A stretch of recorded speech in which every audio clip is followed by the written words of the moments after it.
Alamin ang mga maiinit na isyung pambayan, mga balitang kailangan mong malaman, usapin sa pamahalaan, politika, ekonomiya at kabuhayan. Ito ang mga dapat mong malaman, pakialaman at pag-uusapan dahil kayo ang tinig ng mamamayan dito sa Damdaming Bayan.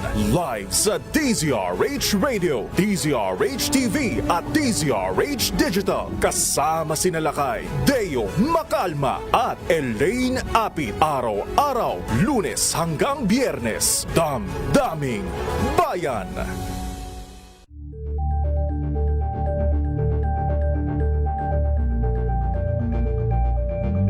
Maagang balitaan, maagang usapan sa mga issue at balita. Kasama si Kuya Angelo Palmones sa Magandang Umaga Pilipinas. Mula Lunes hanggang Biyernes.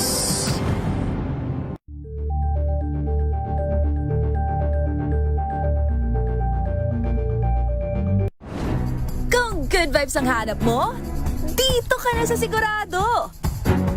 Mula sa mga istoryang nagbibigay ng inspirasyon hanggang sa mga kwentong may dalang solusyon. Mga balitang pampagaan, pakiramdam at pampaganda ng araw. Hindi lang ba sa good news, kundi the better news. Mula Lunes hanggang Biyernes, 1:00 ng tanghali sa DZRH TV.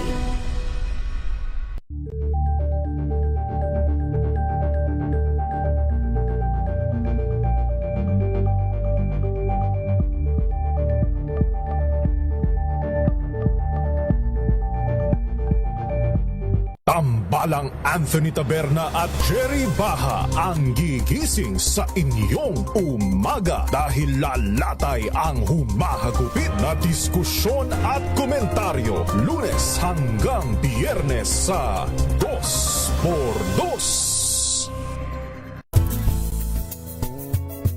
Number 1 na naman ang inyong DZRH sa latest survey ng Kantar Media na inilabas nitong January 2026. Hindi lang sa Metro Manila, kundi pati rin sa Mega Manila. Patunay na DZRH lang ang inyong tunay at totoong pinagkakatiwalaan. Taos-puso po kaming nagpapasalamat sa inyong patuloy na pagtitiwala dahil ang DZRH una sa Pilipinas, una sa Pilipino, saan ka man sa mundo, tayo Pilipino.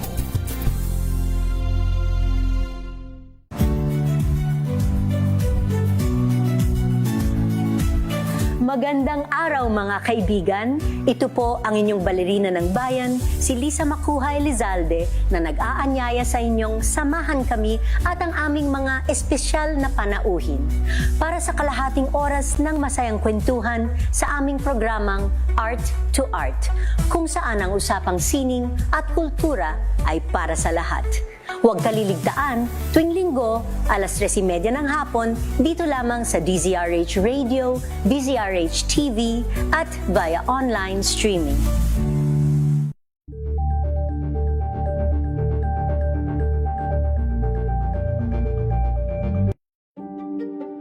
Buklatin ang mga pahina. Pakinggan ang boses ng lipunan. Tunghayan ang mga issue mula sa ibang katayuan. Nakakalungkot kasi deserve ba namin ng ganito?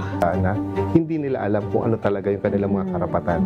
Yung gobyerno, tinulungan nila yung kanilang magsasaka. Pinapatahimik tayong lahat using various laws. Through education, kayang-kaya nating baguhin yung ganitong klaseng pag-iisip. Isang kwento, iba't ibang anggulo.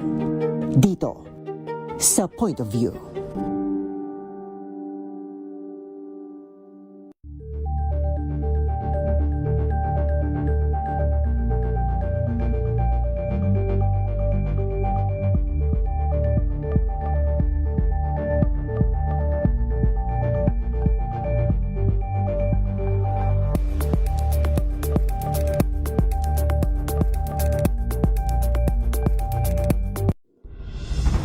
Tuloy-tuloy ang pagtulong, tuloy-tuloy ang pagseserbisyo, at tuloy-tuloy ang balitaan kasama si May Binauhan sa Operation Tulong mula Lunes hanggang Biyernes.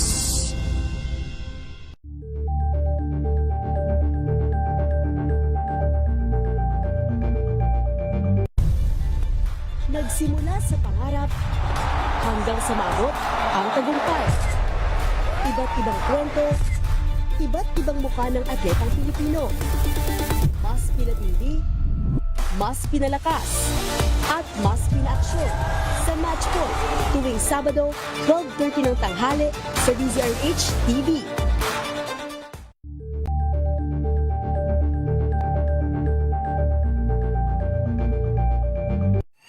Mga balitang gigising sa inyong umaga. Mga balitang kailangan mong malaman. Mapapakinggan sa ACS Balita sa 2x2. Kasama sina Anthony Taberna at Jerry Baha. Lunes hanggang Biyernes.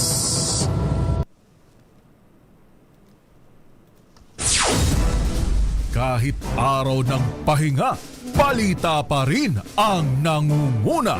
Sasamahan ka ni DZRH Ace Reporter Val Gonzales. Linggo-linggo, pagsapit sa umaga, Mega Balita Linggo. Kasama si Val Gonzales. Mega Balita Linggo. Mega Balita Linggo.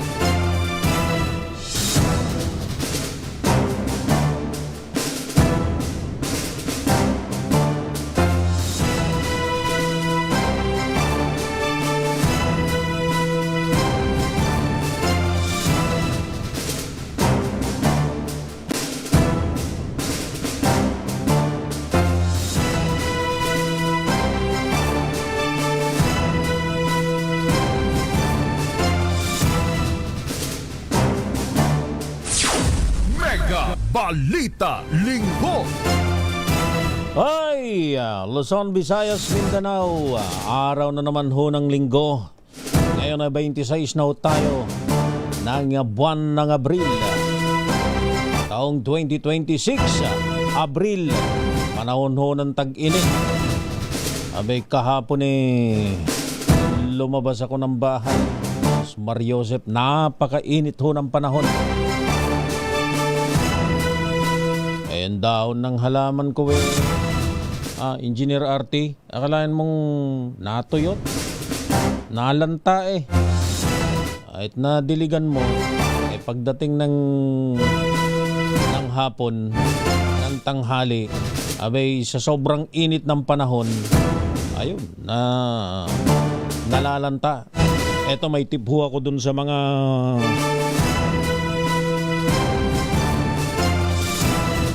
mga mahilig sa halaman. Pag nagdilig kayo ng umaga, huwag mong diligan, Engineer RT, ang dahon ng halaman. Ayan may tipo ako. Ayan na basic, pero minsan yung iba nating mga kababayan hindi po alam yon. Pwede kang magdilig pero dun lang sa mismong pinakaugat. Huwag mong diligan yung dahon. Lalo na kung yung mga halamang yung mga berdeng-berde yung mga dahon. Bakit ba hindi pwedeng diligan? Pwede naman. Kaya lang, kung gusto mong malanta yung dahon, dahil siyempre, nagdilig ka limbawa, mga umaga, hindi naman agad matutuyo yun pagka uminit ang sikat ng araw at natuyo, para bagang kumukulo yung inilagay mong tubig dun sa dahon ng halaman, sa pagkulo na yon, ang apektado ay yung dahon mismo. Ating mga, ano bang tawag doon nung pandemic, Engineer RT, yung mga mahilig magalaman, yun, plantita. Nasa isip ko, imbutida. Yung mga plantitos, mga plantitas, mahilig sa halaman, Ayun yung basic hunakwan yun. Basic na pamamaraan kung paano mabigyan ng konting pangangalaga. Yun pong inyong mga pananim. Kung gusto mo naman na siya ay paliguan, yung halaman mo ay paliguan, yun ay bandang hapon na yun. Dahil pagkagabi, wala namang mainit na sikat ng araw. Kaya yun ay gustong-gusto ng halaman. Pero pag umaga, diligan mo yung ugat lang. Doon lang sa may pinakaugat ng iyong halaman at pinakaugat ng iyong puno para hindi masunog ang kanilang mga dahon. Kahapon nga ho doon sa amin ay napakainit. Sumakay ba ako ng tricycle, Engineer RT? Di siyempre may expose yung tuhod mo sa sikat ng araw. Para bagang ikaw ay parang nalilitsyon Ganong katindi. Mabuti pa dyan sa bahagi ng lugar ng ating sa probinsya ng executive producer nating si Miss Wina Harascalesoro. Napakalamig doon. Malamig sa Bicol region kaya nga yung sa bahagi ng Bicol nakakapag-ani sila ng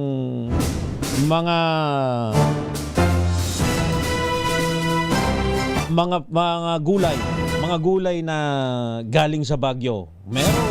Akala mo ba yung repolyo nanggagaling lang sa Baguio? Meron din diyan sa lalawigan ho ng Bicol. Yung nalalaman ko yan dahil dun sa mga kinocover kong mga kadiwa center na nagbebenta ng mga murang halaga. Siyempre tatanungin ko, saan ba galing nga ring sibuyas nare? Hindi lang pala sa Nueva Ecija, hindi lang pala sa San Jose Occidental Mindoro, sa lalawigan mo, Engineer RT, kundi dyan sa Bicol region, dyan sa Camarines at iba pang lugar dyan sa Bicol region ay nakapagtatanim ho ng mga gulay na akala natin ay doon lang na itatanim, doon lang umaani dyan ho sa bahagi ng Baguio, sa Benguet at maging sa iba pang mga lugar. Mega Balita Linggo.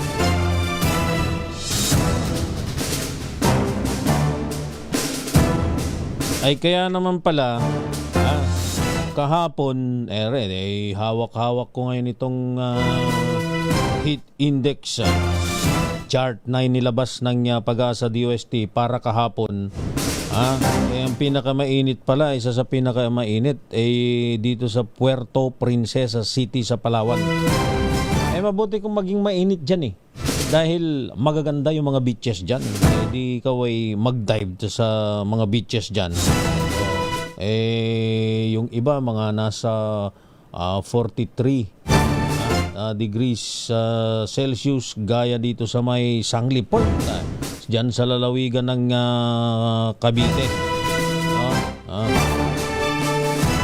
Rodil Vega, kainit pala dyan sa lalawigan ninyo. Abay magpagaling ka dyan sa may Baler Aurora 42 degrees Celsius. Kaya nga yung ating mga kababayan talagang pinupuntahan pa rin ngayong mga panahon na ito ay yung mga naggagandahang beaches na may pagmamalaki sa ating bansa. May pagmamalaki sa buong mundo. Ako po si Val Gonzales, samahan po ninyo hanggang mamayang alas 7 ng umaga dito lamang sa Mega Balita Linggo.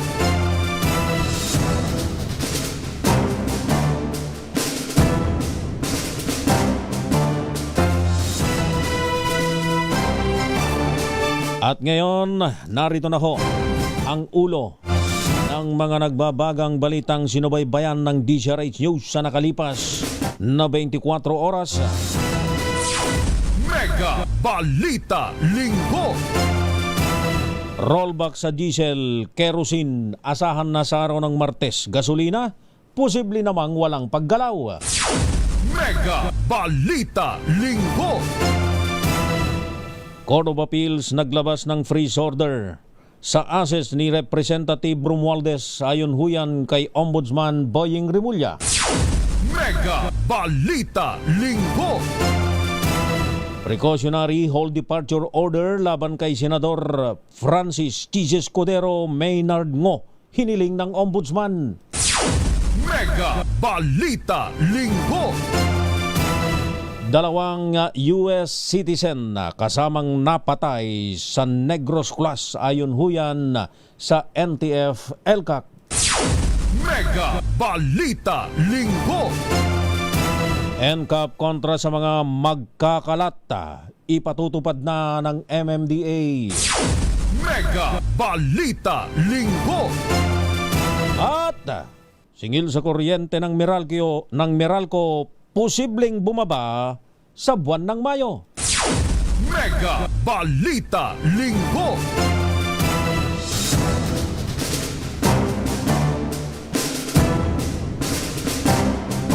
At yan ho ang ulo ng mga balita at ngayon sa detalye. Asahan na ng mga motoristang panibagong bawas presyo sa diesel sa susunod na linggo. Ayon sa oil industry sources, posibleng bumaba ng 8 hanggang 10 piso kada litro ang diesel habang maring manatiling walang paggalaw ang gasolina, tumaas pa ng hanggang piso kada litro ang presyo nito.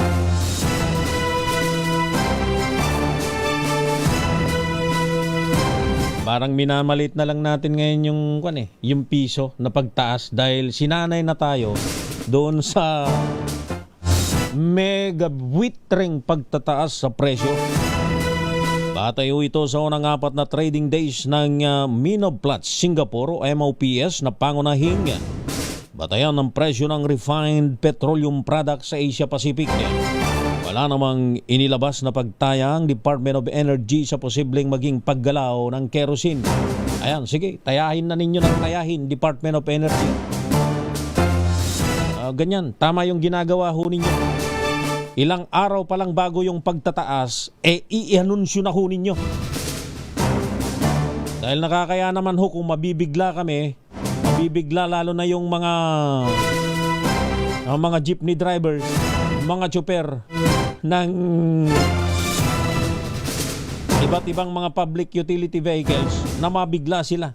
Kaya maganda nga buwan pa lang 1 month before mag-anunsyo na ho kayo, Department of Energy. Mega Balita Linggo.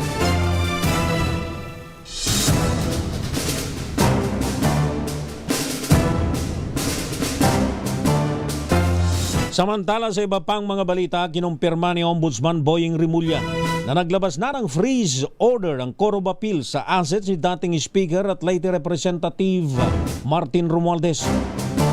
Sa programang DZRH Executive Session, sinabi ni Rimulya na si Representative o si Congressman Romualdez ang tinutukoy ng Anti-Money Laundering Council sa freeze order laban sa di pinangalanang kongresista. Magugunitang kabilang sa na-freeze ang 25 bank accounts at 10 insurance policies na nakarehistro umano kay Romualdez. Dawit din sa freeze order ng bank account, insurance policies at investment account ng business associate nito at corporate entity. Ating congressman daw na pumayag na o may desisyon na ang Court of Appeals na samsamin yung mga... Nasa dyaryo na yan. Nasa dyaryo na yan. Nandun, pero walang tao, walang pangalan. Former Speaker Martin Romualdez, na-freeze na yung kanyang... Ayun. So si former Speaker Martin ito. Kasi linawin natin from what? From the Court of Appeals to? From the Court of Appeals. Kasi doon talaga dinadala ang freeze orders ng AMLC. So ito ay si dating Speaker Martin Romualdez. Yes. Ayan ha. Dito nyo na ako sa executive session. Hindi, pero anong issue nga? Marami issues. Actually, isang kaso pa lang yan. Pero we have around 5 to 6 cases lined up. Sunod-sunod siya ipa-file within the next 2 weeks. Samantala, sinabi ni Rimulya na nasa 5 hanggang 6 na kaso pa nga ang ihahain hanggang sa susunod na linggo na paaaksyonan din sa AMLAC. Mega Balita Linggo.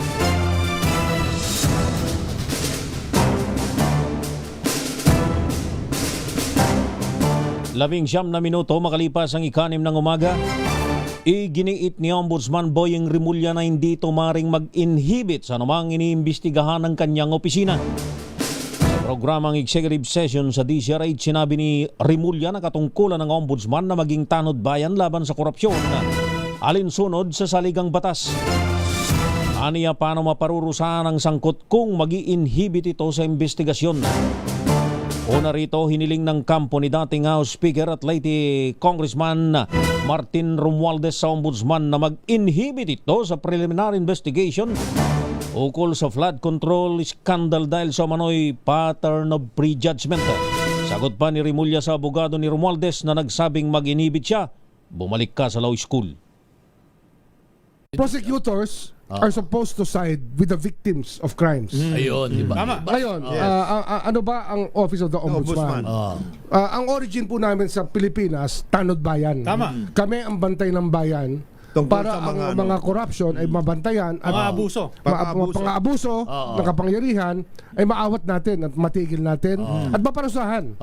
Paano natin mapaparusahan niya kung mag-i-inhibit ka? Ayun. Duty mo yan eh. Yan ay katungkulan po namin sa saligang batas. Sa ligang batas, ayun ang importante. Sa saligang batas. Constitutional duty yan. Yung nagsasabi niyan, baka absent siya nung tinuturo yan sa nag-aaral. Baka absent siya. Absent. Tama naman si Ombudsman Boyeng Rimulya. Mabuti kung yan ay regular court o lower court. Halimbawa, sa isang RTC, pwedeng mag-inhibit. Ibasa niya dun sa ibang mga judge na didinig sa kaso. Pero sa usapin ng Ombudsman, sino? Kanino niya ipapasa? Mega Balita Linggo.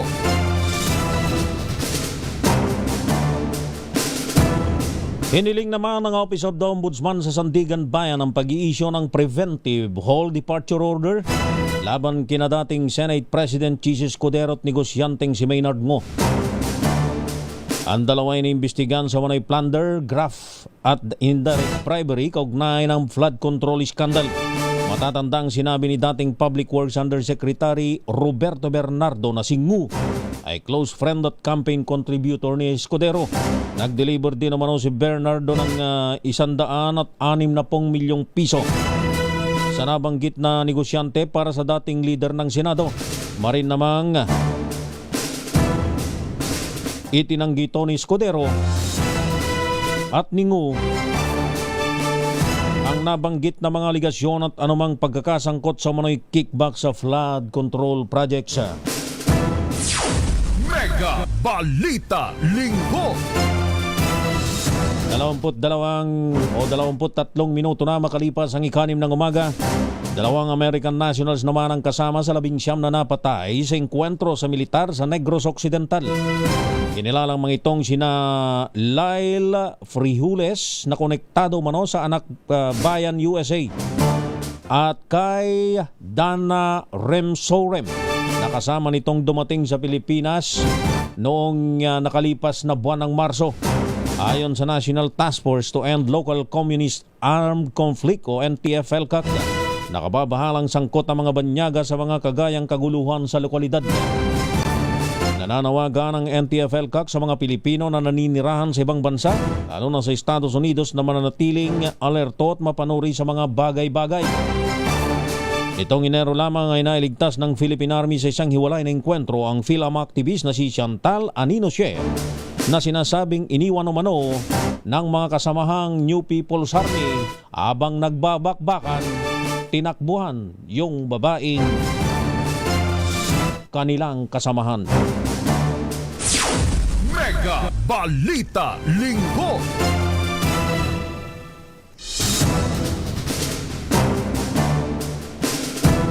Dalawamput-apat na minuto na makalipas ang 6 ng umaga. Maghahain naman ang resolusyon sa Kamara si mamamayang Liberal Party List Representative Leila de Lima.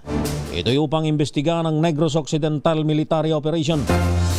Para sa mambabatas, sumaharap sa seryosong aligasyon ang kasandaluhan dahil sa dami ng mga nasawi na umabot sa 19. Layo man umano ng hakbang na ito na masagot ang maraming tanong patungkol sa pagiging lehitimo ng tinawag niyang nakababahalang insidente.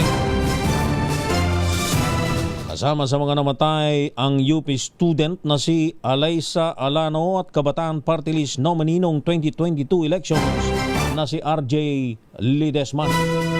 Para ho kayo'y maliwanagan dun sa mga nalalabuan at sana Senador o Congresswoman Leila de Lima, isa lang ninyo sa inyong investigasyon at para maliwanagan ho kayong mga nakikinig. Basahin ho ninyo yung Facebook page ni Harold Cabunok. Ano na ba rango ni Colonel Cabunok? Harold Cabunok ng Armed Forces of the Philippines. Nandun ho yung mga detalye. Mabait pa nga ho siyang magpaliwanag dun sa kanyang FB page Mabait pa ho siyang magpaliwanag. Kayong mga nalalabuan, baka makakuha kayo ng mga impormasyon ho doon, kasama ng mga impormasyong inyong nakukuha rin dun sa iba, para naman mabalansin ninyo kung sino ho yung nagsasabi ng totoo. Yun, basahin ho ninyo. Yun, masipag hong magbigay ng mga impormasyon at magbigay ng babala sa mga magulang. Mega Balita Linggo. 26 na minuto na makalipas ang 6 ng umaga. Iginit naman ni AFP Chief of Staff General Romeo Bronner Jr. ay tinuturing na combatant ang mga lumalaban at nagpapaputok laban sa tropa ng gobyerno. Ginawa ni Bronner ang pahayag matapos ulanin ng batikos ang engkwentro sa Tuboso, Negros Occidental na kumitil sa 19 na katao. Sa walay na pahayag, sinabi ng Armed Forces na intelligence-driven ang naturang operasyon. Ayon kay Bronner, patunay rito ang sandamakmak na mga armas na nakumpiska ng AFP sa pinangyarihan ng madugong bakbakan. Mega Balita Linggo. Namimiss ko tuloy si Katotong Bing Formento. Yung kanyang programa dito dati sa DZRH tuwing Sabado yata yan. Anong pa? Yung defense corner, may drama pang nalalaman Kumusta ka na, Kuyang Bing Formento, na nandyan ngayon sa aming probinsya, dyan ho sa Amerika. 27 minuto na makalipas ang 6 ng umaga. This time check is brought to you by ACS Manufacturing Corporation, ISO certified, maker of world-class quality Pride detergent.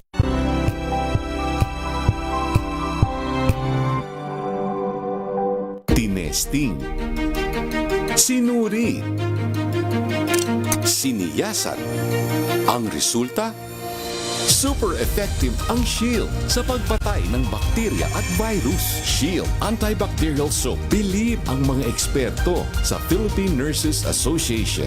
At si Mami, Tiwala ako sa Shield. Shield Antibacterial Soap. Napatunayang mabisa. Ang mga nurse, tiwala. ACS. Tanggaling-galing mo, Smart dishwashing paste ko. Pritong ulam na masebo, plato ng kaldero.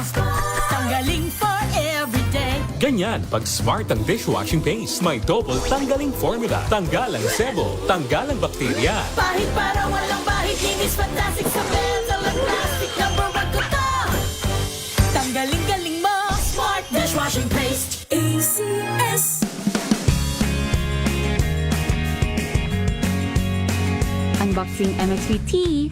This is a unique combination of mangosteen and pandan. Each box has 20 tea bags that can be steeped to 1 glass or up to 1 liter of water. Enjoy it hot or cold. Shop at Lazada, Shopee, and in leading drugstores nationwide. Sa lahat ng bagay, simula pa lang, siguraduhing max protection na. Kasi pag kulang ang proteksyon, baka madaling masira. Sa ngipin, dapat may max protection din. Max sa halaga ng unique toothpaste. With Max Protect formula. Helps stop cavities before they start, while keeping breath fresh. Try Unique Maximum Fluoride Protection. Para Max Alaga, Max Protektado. ACS. May nagbago. May arte. May budget. Akala nyo lang yon. So solid. White Rose Papaya. Wow, White Rose. White Rose Papaya. Wow, White Rose. White Rose Papaya. May glow up with a White Rose Papaya. White Rose Papaya. May puti power times 2 kasi may papaya at niacinamide. May shea butter and tea tree oil pa. Kutis sulit ang glow up. Glow up with a White Rose Papaya. White Rose Papaya. Kutis sulit ang glow up. ACS. Wow, ang saya. Isang barangay na labada, puro mancha pa. Goodbye, pahinga. Mommy, isang laba lang yan sa Pride Bar Blue. May powerful stain-away enzymes na malupit sa dunit mancha. At di masakit sa kamay. Isang laba lang yan. Hello, pahinga. Hello, Pride Bar Blue. ACS.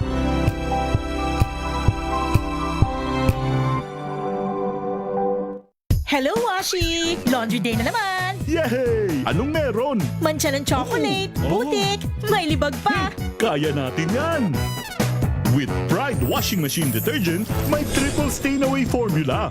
Tanggal ang makapit, madikit, at malupit na dumit mancha.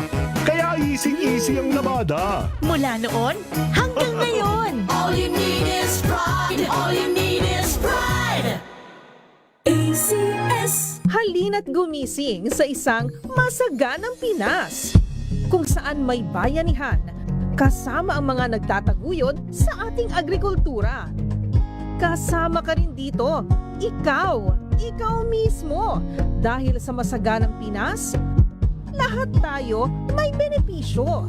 Tuwing Sabado, alas 10:30 ng umaga. Samahan niyo kami at ang Department of Agriculture sa isang oras na talakayan ng higit na mahahalagang usaping pang-agrikultura. Masaganang Pinas sa DZRH sa April 25 na. Abangan! Halika na, tayo na sa masaganang Pinas.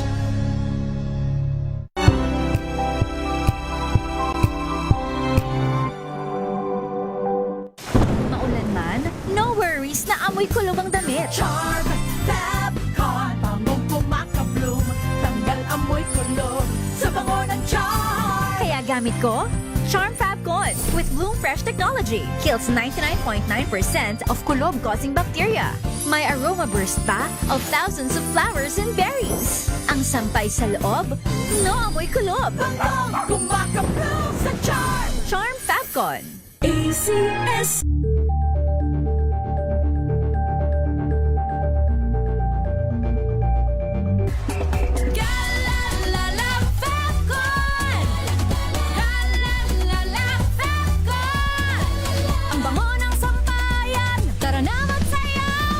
Fabcon, amoy nakaka-joyful.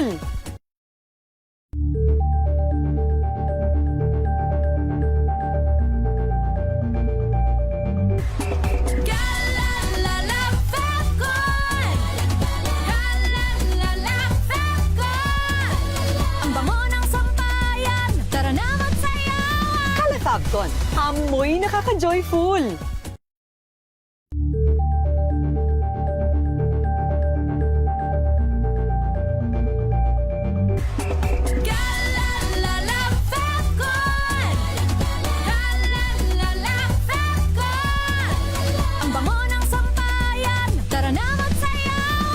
Fabcon, amoy nakaka-joyful.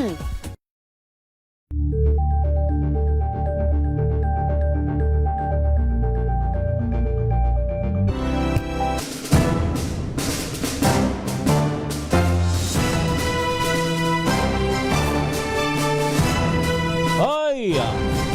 34 minutos na makalipas ang 6 ng umaga.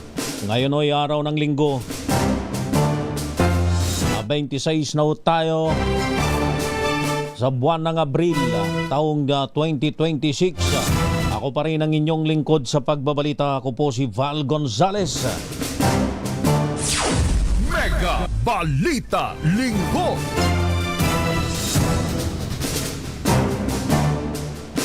At sa pagpapatuloy ng ating balitaan, magandang balita ho ito. Magandang balita sa larangan ng industriya dahil kinilala ng University of the Philippines ang ilang personalidad ng Manila Broadcasting Company DZRH News sa pinakahuling Gandingan Awards. Itinanghal na Best AM Radio Program Host. Walang iba kundi si Dr. Cesar Chavez ng programang Special on Saturday. Habang Best News Anchor naman si Kuya Angel Angelo Palmones ng programang Magandang Umaga Pilipinas. Sa kanyang talumpati, sinabi ni Dr. Cesar Chavez na dapat ipagpatuloy ng gandingan ng paghamon sa media upang manatili itong maging makabuluhan at kasangkapan sa kaunlaran. Mapapakinggan at mapapanood si Dr. Cesar Chavez sa kanyang public affairs show tuwing araw ng Sabado, alas 7 ng umaga. Ayan, nananatili ho sa loob ng napakahabang panahon niyang programa pong yan na number 1 sa kanyang time slot. Habang si Kuya Angel Angelo Palmones naman ay mapapakinggan at mapapanood mula Lunes hanggang Biyernes sa DZRH News. May programa pa yata si Kuya Angel sa sa provincial natin. May maalimbukay ho ang kanyang tinig sa araw-araw, Lunes hanggang Biyernes, si Kuya Angelo Palmones. At pagsapit nga ng Sabado, ayan, lahat ay nakatutok alas 7 ng umaga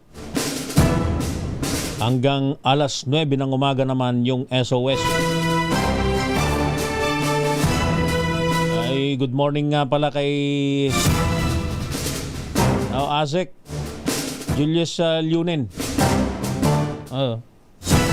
Director Nicole Lopez. Good morning. Good morning nga pala kasi minsan sila yung kapag busy si Dr. Cesar Chavez, sila naman ho ang umuupo. Sumentro ang ika-20 edisyon ng Gandingan sa kahusayang hatid ng media sa pagbabalita at pagtalakay ng mga isyong may kinalaman sa kapaligiran. Kaya ako na may nagpapasalamat din ho sa University of the Philippines sa Gandingan dahil isa rin ho ako dun sa maliit na nominee. Finalista dyan ho sa Gandingan. Hindi nga lang pinalad. Hindi nga lamang ho pinalad sa kategoryang Best Reporter. Ako na may sa nominasyon pa lang sa nominasyon pa lang. Panalo ka na. Panalo ka na. Dahil sa akin sa industriya, tapik lang sa aking balikat ay sapat na sapat na. Tapik lang sa aking balikat kapag sa tingin ng tumapik nagampanan ko ng maayos yung isang particular na coverage o yung aking pagbabalita, sapat na ho yun kahit wala ng sweldo. Kahit wag ng sweldohan. Ito ang gusto nating trabaho Ito ang gusto nating trabaho. Parang hindi nga tayo nagtatrabaho sa trabahong ito. Kapag passion mo po yung isang bagay, kahit anong larangan ho yan, kahit anong field yan, kapag passion mo, parang hindi ka nagtatrabaho. Dito sa trabaho natin ito, parang hindi ako nagtatrabaho. Sa araw-araw, parang nakikipagchismisan lang ako. Ang dami mo pang nalalamang mga impormasyon. Kaya sa akin, tapik lang sa balikat, sapat na yun. Wala nang sweldo. So congratulations Congratulations UP Gandingan Awards Best AM Radio Program Host Dr. Cesar Chavez. At At habang best news anchor naman, si Kuya Angel Angelo Palmones. Pag itong dalawang ito, bibigyan ng award, anumang award giving body sa industriya. Wala nang kaduda-duda. Sila na nga. Mega Balita Linggo. At sa iba pang mga balita, sisimulan ng tikita ng mga lalabag. Ang mga lalabag sa mga ordinansa laban sa pagkakalat gamit ang pinalawak na no contact apprehension policy. Ayon kay MMDA General Manager Nicolas Torre III, gagamitin sa NCAP ang Artificial Intelligence Technology upang maging consistent ang pagpapatupad ng pulisya. Abot sa 450 NCAP cameras ang nakakalat sa kamay nilaan na re-reviewin din umano ng mga tauhan ng MMDA. Oras na makumpirmang violation sa anti-littering ordinance, makikipag-ugnayan ng ahensya sa barangay upang mag-issue ng ticket. Pwede ba MMDA?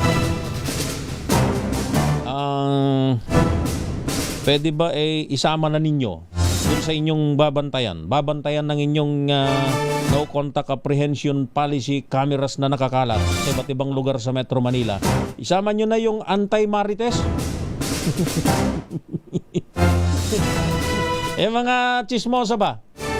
Kung nakitang nagchichismisan, yun, isama na rin ho ninyo na bigyan ho ng penalty. Paglinisin ng mga imbornal. Dahil nagkakalat sila ng mga baho hindi na lang makakontento sa pagpapaunlad sa kanilang sarili. Etong magpatupad nga kayo, General Nicolas Torre III, sir. Patupad ka nga ng anti-marites din dyan sa MMDA. Ulihin ninyo lahat ng mga chismosa na nagpapakalat ng mali-maling mga balita. Mega Balita Linggo. Good news naman sa mga customer ng Meralco. Posibleng bumaba ang bill sa kuryente sa susunod na buwan dahil sa patutupad na 14 billion peso refund na iniutos ng Energy Regulatory Commission o ERC. Sinabi ni Meralco Vice President and Spokesperson Joe Zaldarriaga sa DZRH na simula sa Mayo, tataas ng 43 sentimos per kilowatt hour ang matatanggap na refund ng residential customers mula sa kasalukuyang 20 sentimos. Sabi ni Zaldarriaga ay inaasahang makatutulong ito sa epekto ng mataas na consumption ng kuryente ngayong panahon ng tag-init.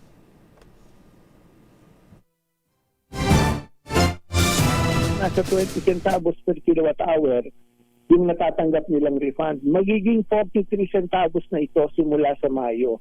So ibig sabihin yan, may additional na mararamdaman yung mga customers natin na 23 centavos sa rate impact o additional refund.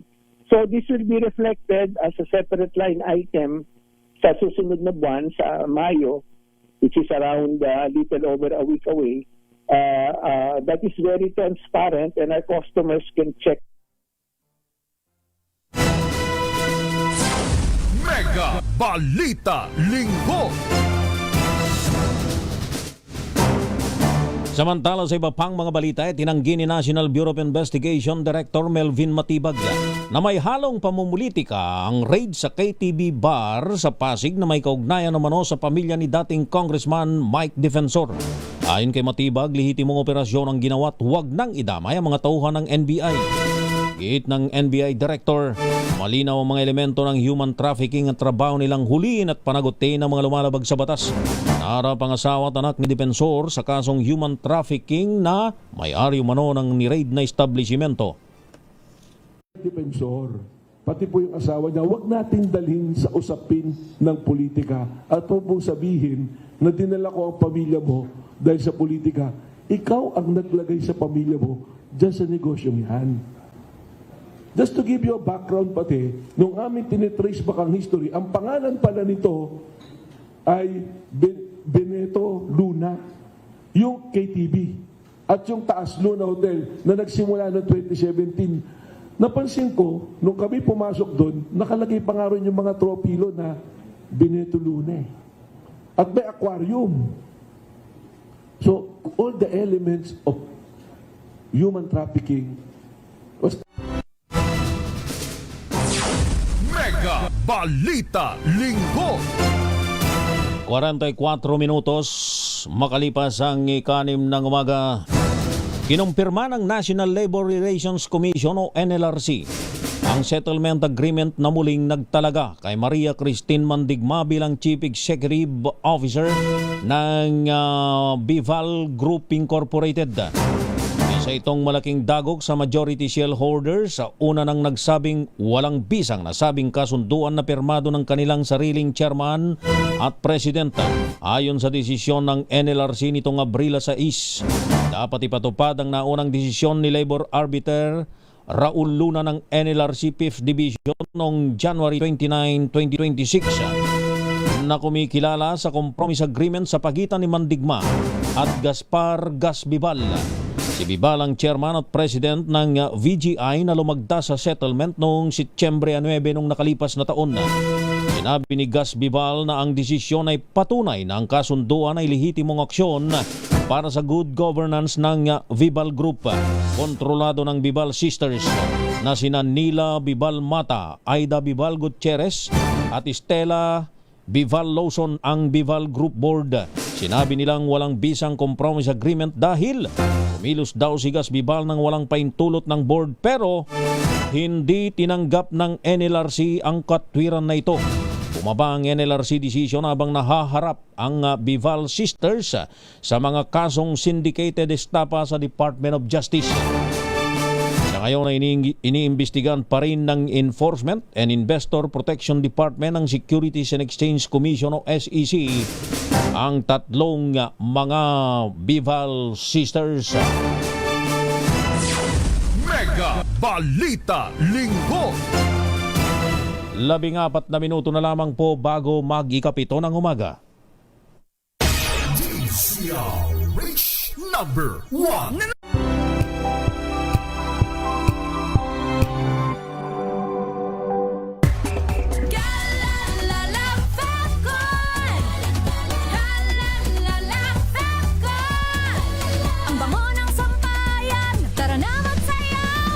Fabcon, amoy nakaka-joyful.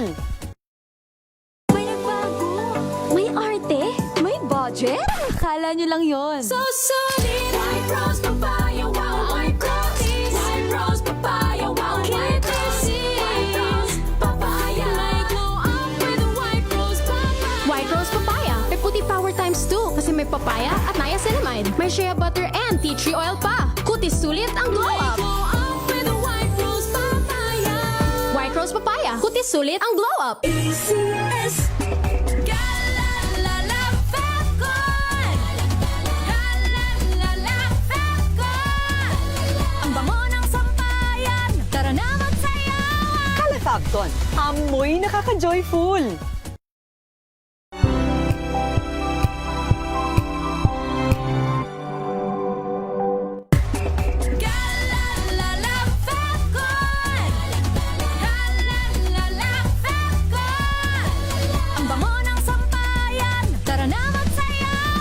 Fabcon, amoy nakaka-joyful.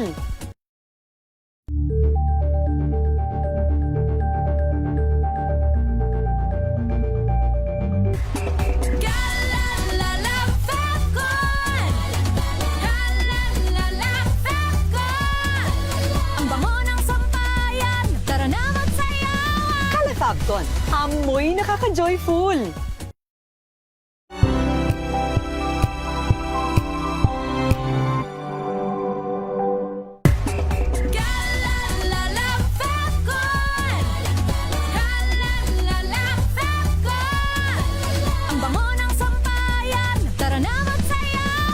Fabcon, amoy nakaka-joyful.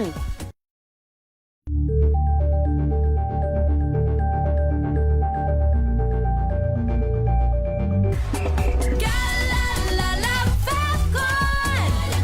Galalala Fabcon. Ang bango ng sampayan. Tara na magsayawan. Kala Fabcon, amoy nakaka-joyful.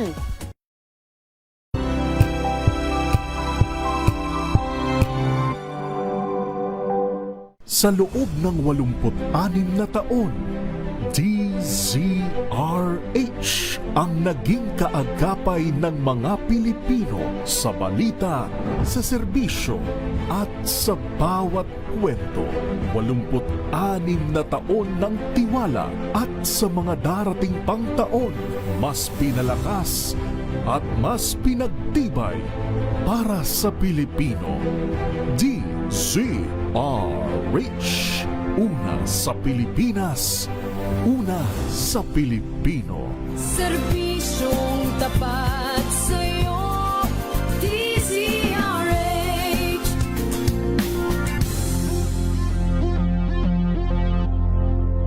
Alamin ang mga maiinit na isyung pambayan, mga balitang kailangan mong malaman, usapin sa pamahalaan, politika, ekonomiya at kabuhayan. Ito ang mga dapat mong malaman, pakialaman at pag-uusapan dahil kayo ang tinig ng mamamayan dito sa Damdaming Bayan.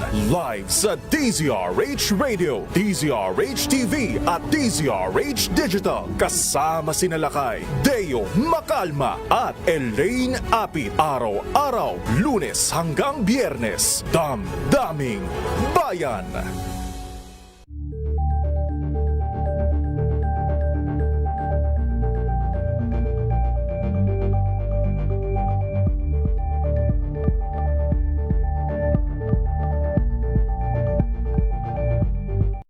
Maagang balitaan, maagang usapan sa mga issue at balita. Kasama si Kuya Angelo Palmones sa Magandang Umaga Pilipinas. Mula Mega Balita Linggo. Ay! Abay, kalain mo, ang bilis ho ng oras. Nakailang kape na ho ba kayo? Dapat pagka ganitong linggo, kuya-kuya lamang ho sana tayo Ha? 9 na minuto na lamang ho bago ika-7 ng umaga. Ako pa rin ang inyong lingkod sa pagbabalita ko po si Val Gonzales. Mega Balita Linggo. At sa pagpapatuloy ng ating balitaan, humigit kumulang 20 mga akusado sa kaso ng VB Sullivan Group of Companies ang humarap sa arraignment sa San Juan Metropolitan Trial Courts o Trial Court Branch 57. Ayon kay Attorney Tyrone Alvarez, abogado ng private complainant, labis na nasasaktan ang kanyang kliyente dahil mismong kapatid nilang kailangang kasuhan. Nilinaw din ni Attorney Alvarez na natuloy ang pre-trial proceedings para lamang sa 20 akusado at hindi kasama sa pagdinig ang magkakapatid na Sullivan. Samantala, naghain naman ang kabilang partido ng motion to suspend proceedings. Dahil dito'y humingi ang kampo ni Attorney Alvarez ng 10 araw sa korte upang makapaghain ng komento o kontra sa laysay laban sa motion ng mga Sullivan sisters. Kabilang sa mga kasong isinampa ng kanyang kliyente ay robbery at grave coercion. Nagugat ang kaso noong nakarang taon matapos magkaroon ng tensyon sa BB Sullivan Building sa EDSA San Juan, kung saan sa pilitang pinasok ng grupo ng nakatatandang kapatid na mga Sullivan ang gusali at kinuha ang mahalagang mga dokumento kabilang ang ilang titulo ng lupa na pagmamay-ari ng kumpanya. Alam mo ninyo, kapag kaho talaga ang pinag-uusapan ay mana, pinag-uusapan ay literal kaperahan. Pag pinag-uusapan na ho yan, yung mana, nako, talagang ang dugong nananalaytay sa magkakapatid nawawalan ho ng bisa. Sample, sino yung mga may edad 50 pataas na ho dyan? Sino yung may edad 60 na dyan? Kayo hong mga nagpapakaangkaang, natatandaan ba ninyo yung usapin ng ilusoryo? Ilusoryo? Isa ho yan nung ako'y nasa ako'y nasa insurance. Nasa insurance ako. Isa ho yan dun sa laging ginagamit na gabay yung ilusoryo, yung bang mag-asawa, mga anak, magkakapatid, talagang nagsasampa ng kasot kung saan ho nagkawing-kawing na yung kanilang problema. Dahil ho dun sa usapin ho ng mana. Ang daming, yan, i-search ho ninyo yan, ilusoryo. Ilosorio family dispute. Yan ang i-search ho ninyo. Ganun ho eh. Ganun yung labanan. Pagdating ho sa mga mana-mana, wala na ho yan. Minsan nga kahit na mayroon pang kontratang pinirmahan kahit may kontrata pang pinirmahan, doon naman saya kahit hindi magkakapatid. Kahit may kontrata ng pinirmahan, alam ho ninyo, nalalabag pa eh. Nag-iiba na eh. Nag-iiba yung usapin na. Kahit may mga dokumento ng kayong pinirmahan na nagkasundo sa ganito, ganun, kung ano man yung inyong pinasok na kontrata. Katulad nitong good morning nga pala, kay Mayor Zenny Mendoza, yung pagpapaupa ng kanyang anak na si Dr. Ramaan ng kanilang property, ng kanilang isa sa kanilang property, lumayas ho yung nangungupahan. Lumayas yung nangungupahan nang hindi ho sinisettle yung kanyang obligasyon. Ganyan pagdating na ho talaga sa kaperahan. Kung makakalamang ka sa kapwa mo, gagawin mo. Gagawin ng iba. Good luck ho sa inyo. Good luck ho sa inyo. Lalo na yung umuupa ho sa kanila isang establishmento na nag-uumpisa pa lang, isang manukan na nag-uumpisa pa lang, mukhang hindi nalilipad eh. Dyan ho sa kanilang property dyan sa Talisay, Batangas, ayaw bayaran. Mga Chinese last names pa naman itong mga to. Diana Ku, John Michael Ku, Sus Mario Sepo, Christian Manyo, makinig ka. Alam mo, kapag kaganyang kapag kaganyang mga usapin ng pera, nagkakalimutan na Marinduqueños lechon manok, magbayad ho kayo ng inyong utang. Sana'y makalipad pa ang inyong manukan. Mega Balita Linggo.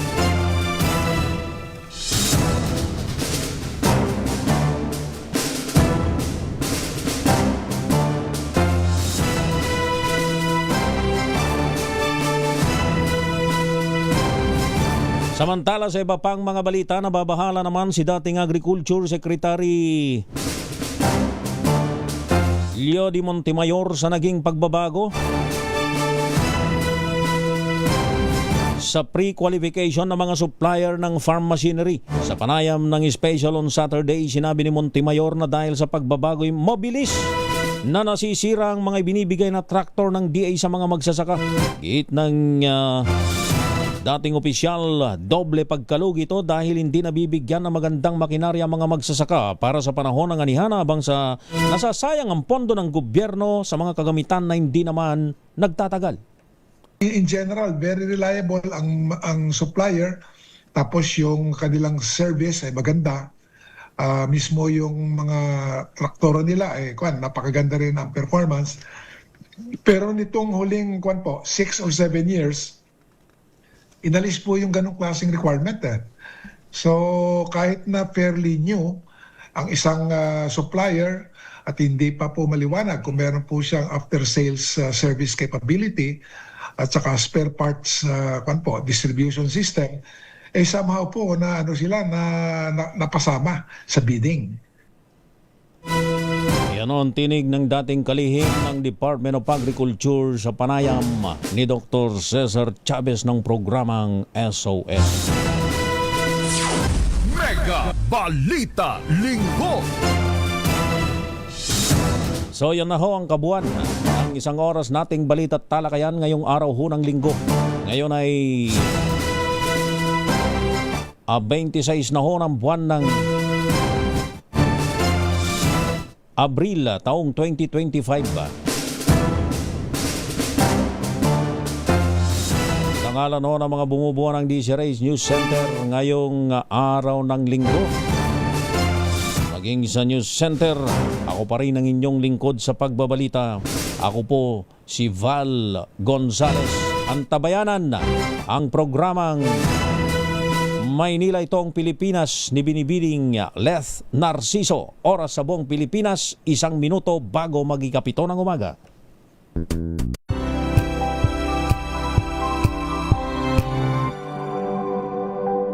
Sa loob ng 86 na taon, DZRH ang naging kaagapay ng mga Pilipino sa balita, sa serbisyo at sa bawat kwento. 86 na